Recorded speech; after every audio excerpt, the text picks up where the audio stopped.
I crafted this piece 10 years ago.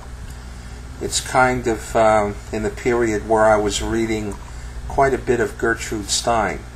So a lot of it, there's quite a Gertrude type influence in this piece.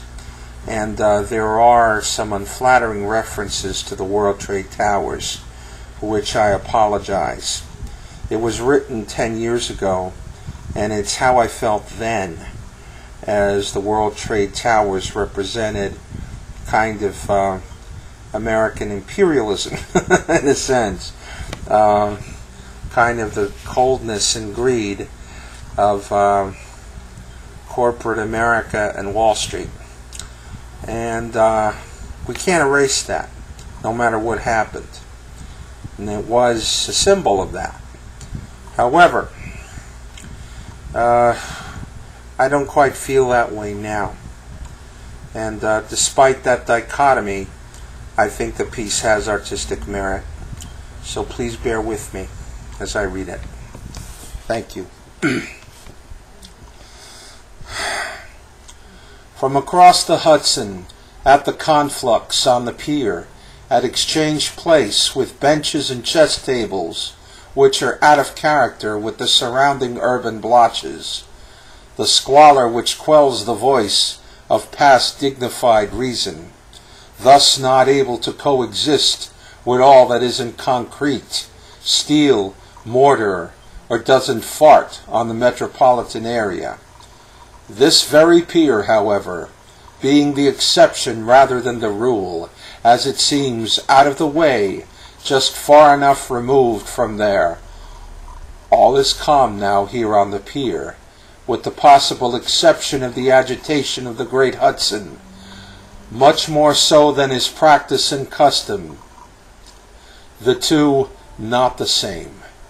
As the tangerine sun weds itself to the Manhattan skyline, the golden tinge which fades rapidly with the approach of night, presenting itself arguably as surreal, not quite able to be held, as the isolated pier, chosen to be the backdrop for the impending drama of little specks that wend their way across the evening sky, across the multi-layered panorama, sputtering helicopters on their way uninvited across the evening, like fresh bird droppings on a pristinely showcased automobile.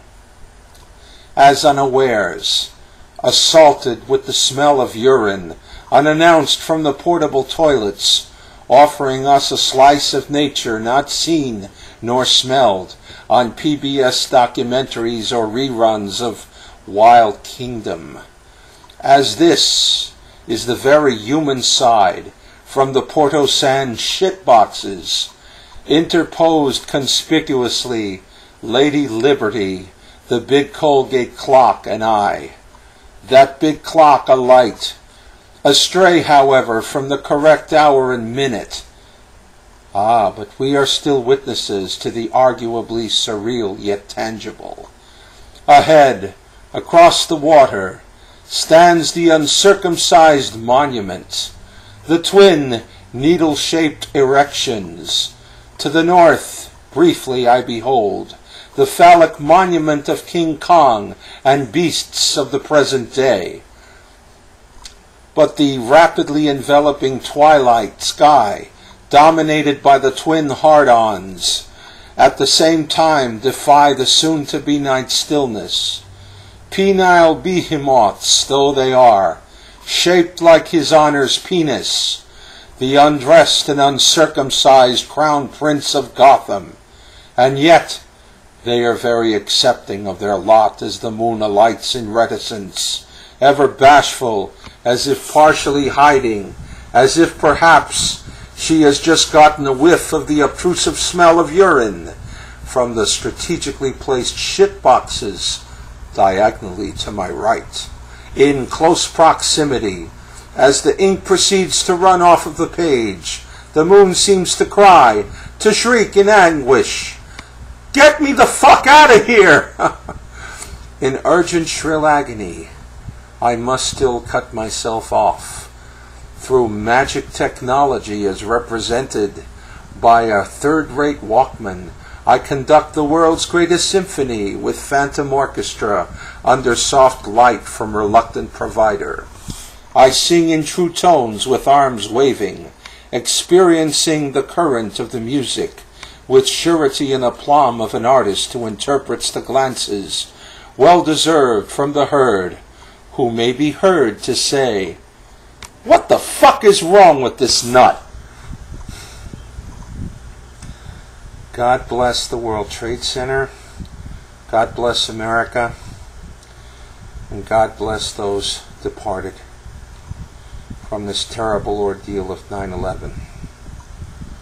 This is how I feel. That is the way it is.